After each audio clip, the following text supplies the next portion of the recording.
ಚಿತ್ರದುರ್ಗದ ಹಿರಿಯೂರಿನಲ್ಲಿ by election ಆಗಬೇಕು. ಹಾಗಾಗಿ ದಳಪತಿಗಳು ಅಖಾಡಕ್ಕಿಳಿದಿದ್ದಾರೆ. ಜೆಡಿಎಸ್ ಅಭ್ಯರ್ಥಿಯನ್ನೇ ಕಣಕ್ಕಿಳಿಸೋದಾಗಿ ಚಿಂತನೆ ಮಾಡ್ತಿದ್ದಾರೆ. ಅಂದ್ರೆ ಮೈತ್ರಿ ಪಕ್ಷದಿಂದ ಜೆಡಿಎಸ್ನ ಬದಲಾಗಿ ಅಥವಾ ಬಿಜೆಪಿ ಬದಲಾಗಿ ಜೆಡಿಎಸ್ ಅಭ್ಯರ್ಥಿಯನ್ನ ಕಣಕ್ಕಿಳಿಸುವುದು ಪ್ಲಾನ್ ಇದು.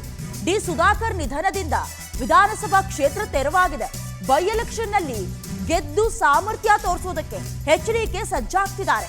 ಅಭ್ಯರ್ಥಿ ಕುರಿತು ಬಿಜೆಪಿ ಹೈಕಮಾಂಡ್ಗೆ ಎಚ್ಡಿಕೆ ಮಾಹಿತಿಯನ್ನ ಕೂಡ ಹಂಚಿಕೊಂಡಿದ್ದಾರೆ. ದಾವಣಗೆರೆ ಬಾಗಲಕೋಟೆ ಬೈ ಎಲೆಕ್ಷನ್ಗೆ ಬಿಜೆಪಿ ಅಭ್ಯರ್ಥಿಗಳಿಗೆ ಬೆಂಬಲವನ್ನ ಸೂಚಿಸಿದ್ರು. ದೇವೇಗೌಡರಿಗೆ ಮತ್ತೆ ರಾಜ್ಯಸಭಾ ಟಿಕೆಟ್ ವಿಚಾರದಲ್ಲೂ ಕೂಡ ಸೈಲೆಂಟ್ ಆಗಿದ್ರು. ಮತ್ತೆ ಟಿಕೆಟ್ ಬೇಕು ಅಂತ ಏನು ಅವರು ಧ್ವನಿ ಎತ್ತಿರಲಿಲ್ಲ.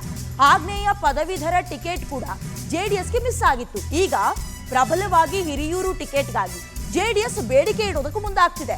ಜೆಡಿಎಸ್ ಸ್ಥಳೀಯ ನಾಯಕರ ಜೊತೆ ಈ ಕುರಿತಾಗಿ ಸಭೆ ಕೂಡ ಮಾಡಿದ್ದಾರೆ ಎಚ್ಡಿಕೆ. ಇದರ ನಡುವೆ ಬಿಜೆಪಿಯಿಂದಲೂ ಅಭ್ಯರ್ಥಿ ಕಣಕ್ಕಿಳಿಸೋದಕ್ಕೆ ಸಿದ್ಧತೆಯಾಗ್ತಾ ಇದೆ. ಇದರಿಂದ ಮೈತ್ರಿ ನಾಯಕರಲ್ಲಿ ಜಟಾಪಟಿ ಶುರುವಾಗ್ಬಿಡುತ್ತಾ ಈ ಪ್ರಶ್ನೆಗಳು ಉದ್ಭವಿಸ್ತಾ ಇರುವುದು. ಈಗಾಗಲೇ ಡಿ ಸುಧಾಕರ್ ಅವರಿಗೆ ಮಂಡಿ ನೋವಿತ್ತು. ಅದಾದ ನಂತರದಲ್ಲಿ ಶ್ವಾಸಕೋಶ ಸಂಬಂಧಿ ರೋಗದಿಂದಾಗಿ ಅವರು ನಿಧನರಾದ್ರು. ಅದಾದ ನಂತರದಲ್ಲಿ ಅವರ ಮಗ ಸುಭಾಷ್ಗೆ ಟಿಕೆಟ್ ಅನ್ನು ಕೊಡಬೇಕು ಅನ್ನೋದು ಅನುಕಂಪದ ಆಧಾರದ ಮೇಲೆ ಕಾಂಗ್ರೆಸ್ಗೆ ಬಿಟ್ಟಂತ ವಿಚಾರ. ಆದ್ರೆ ಮೈತ್ರಿ ಪಕ್ಷದಲ್ಲಿ ಈಗಾಗಲೇ ಜೆಡಿಎಸ್ ವರ್ಸಸ್ ಬಿಜೆಪಿ ಆಗ್ಬಿಡುತ್ತಾ ಅನ್ನುವಂತಹ ಕೆಲ ಸಮಸ್ಯೆಗಳು ಅಥವಾ ಸಂಕಷ್ಟಗಳು ಎದುರಾಗಿರುವುದು. ಜೊತೆಗೆ ಚಿತ್ರದುರ್ಗದಲ್ಲಿ ಇದೇ ಮೊದಲ ಬಾರಿಗೆ ಬೈ ಎಲೆಕ್ಷನ್ ನಡೀತಾ ಇರುವುದು.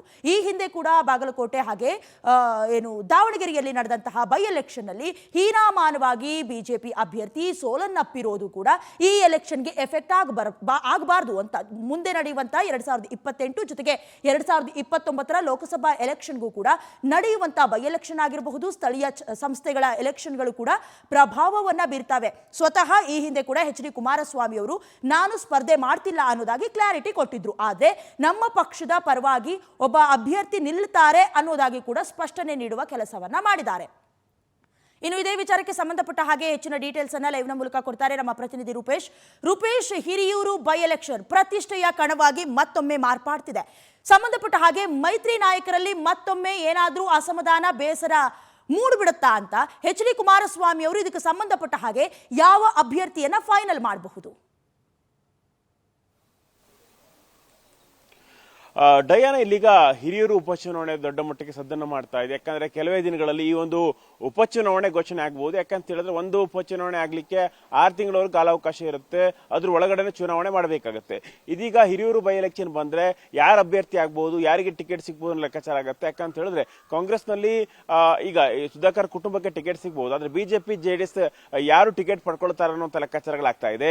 ಇದಕ್ಕೋಸ್ಕರವಾಗಿ ಜೆಡಿಎಸ್ ಈ ಕ್ಷೇತ್ರದ ಟಿಕೆಟ್ ಬೇಕು ಅಂತೇಳಿ ಒಂದಿಷ್ಟು ಲೆಕ್ಕಾಚಾರಗಳು ಹಾಕೊಂಡು ಕೂತಿದೆ. ಯಾಕಂತ ಹೇಳಿದ್ರೆ ಹಿಂದೆ 2 ಉಪಚುನಾವಣೆಗಳಾಗಿತ್ತು. ಒಂದು ದಾವಣಗೆರೆ ದಕ್ಷಿಣ ಹಾಗೆ ಬಾಗಲಕೋಟೆ, 2 ಕ್ಷೇತ್ರಗಳಲ್ಲೂ ಕೂಡ ಬಿಜೆಪಿ ಟಿಕೆಟ್ ತೆಗೆದುಕೊಂಡಿತ್ತು. ಇಲ್ಲಿ ಜೆಡಿಎಸ್ ಸಪೋರ್ಟ್ ಮಾಡಿತ್ತು.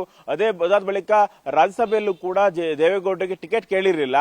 ಹಾಗೆ ಆಗ್ನೇಯ ವಿಭಾಗದ ಪರಿಷತ್ ಚುನಾವಣೆ ಕೂಡ ನಡಲಿಕ್ಕಿದೆ. ಅದಕ್ಕೂ ಕೂಡ ಬಿಜೆಪಿ ಟಿಕೆಟ್ ಘೋಷಣೆಯನ್ನ ಮಾಡ್ಕೊಂಡಿದೆ.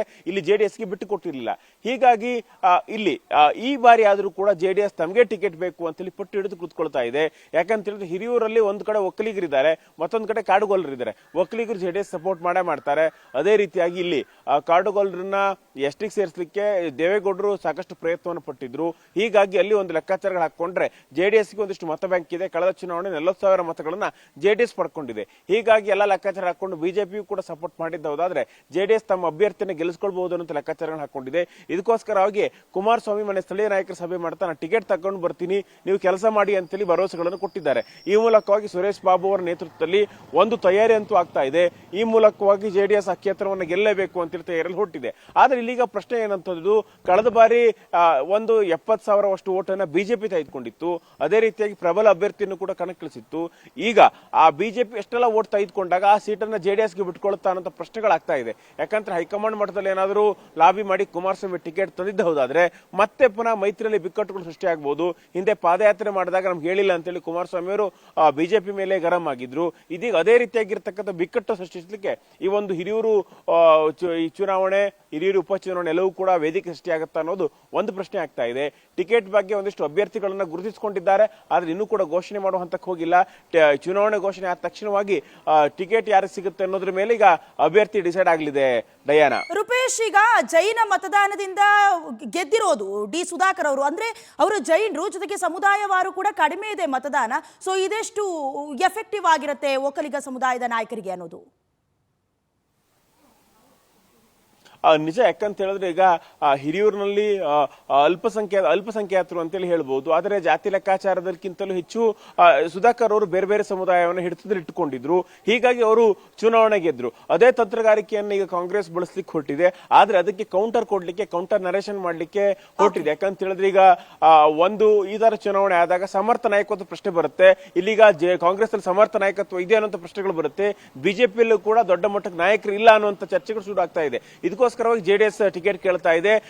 ಕಾಂಗ್ರೆಸ್ ಅಹಿಂದ ಲೆಕ್ಕಾಚಾರಗಳು ಹಾಕೊಂಡು ಚುನಾವಣೆ ಗೆಲ್ಲಿ ಕೊಟ್ಟಿದ್ರೆ, ಇಲ್ಲಿಗ ಕಾಡುಗೊಲ್ಲ ವರ್ಸಸ್ ಒಕ್ಕಲಿಗ ಸಮೀಕರಣ ಮಾಡ್ಕೊಂಡು ಹೊರಟ್ರೆ ಒಂದಿಷ್ಟು ಬೇರೆ ಬೇರೆ ಸಮುದಾಯದ ಕೂಡ ನಾವು ಬೆಂಬಲಿಸಿದ್ರೆ ಗೆಲ್ಲಬಹುದು ಅನ್ನೋ ಲೆಕ್ಕಾಚಾರದಲ್ಲಿ ಬಿಜೆಪಿ ಹಾಗೂ ಜೆಡಿಎಸ್ ಮೈತ್ರಿಕೂಟ ಅಲ್ಲಿದೆ.